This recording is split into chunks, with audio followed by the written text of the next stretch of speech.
This is part 6. In this video, I am working on reusing pre-existing assets from previous characters, such as the mouth bag collection and eyeballs. I will be using nodes as much as I can as it is much speedier to tweak the tones and hues this way. For detailed how to texture and node work in Blender, follow me and watch my Hound Dog series. Links will be at end of the video. I am using the teeth from my Kebichik character. I have applied the higher mesh shape to the base mesh. As well, I am applying level 1 geometry to this mesh before exporting it out as FBX. I am scaling and positioning it to proportion to his head. Make sure to create collections to keep the scene organized. The mouth bag and teeth and eyes in one group. Lights camera in a separate collections. His teeth I have cleaned up the geometry after applying level 1 subdivisions to the base mesh. But I have skipped over that in the video. I am using Photopea to texture. Trying this out for the first time. It's like a simplified gimpy version of Photoshop. It's free. Here I am using some reference images for the gums. I will cut and manipulate it to scale and tonally match it up to the base colors I have made already. The key to texture mapping is making a neutral even-toned color map. This way there isn't extreme blotches and hot spots from lighting in 3D. If you are new to texture painting, watch my Hound Dog texture video for detailed tutorial on how to texture in Blender. Hotkeys are a bit different and tools and menus are missing and not as refined. After saving off the TGA color texture, in Blender I am using nodes to adjust the final look as it reacts with the lighting and cycles render. Don't mind my shit texture job.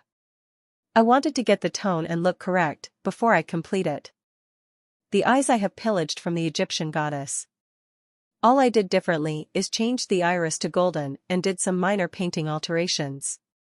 Using nodes is an easy hack to adjust tones and hues. Also fine-tune specular and roughness maps and repurpose texture maps.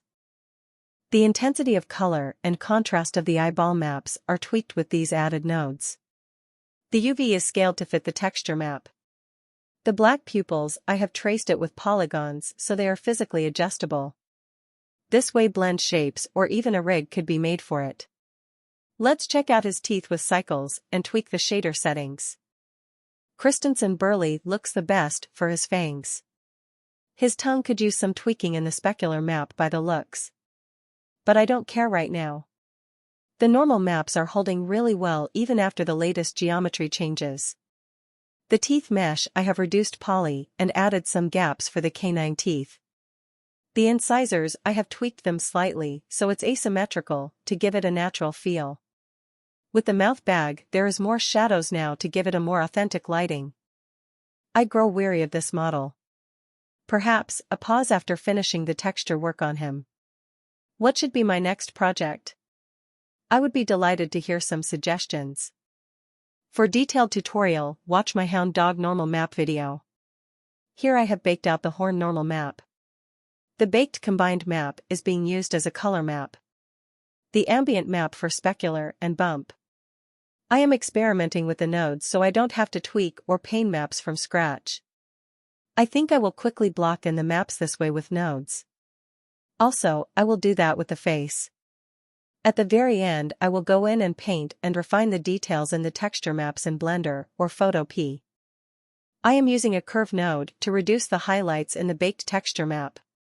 Also experimenting with the color and bump. This is my node set up so far for his horns. The lighting looks even and subtle on the highlights of the grooves. This is my first time doing texture work in reverse. I hope painting the color map after these nodes will still work as expected. See you in part 7.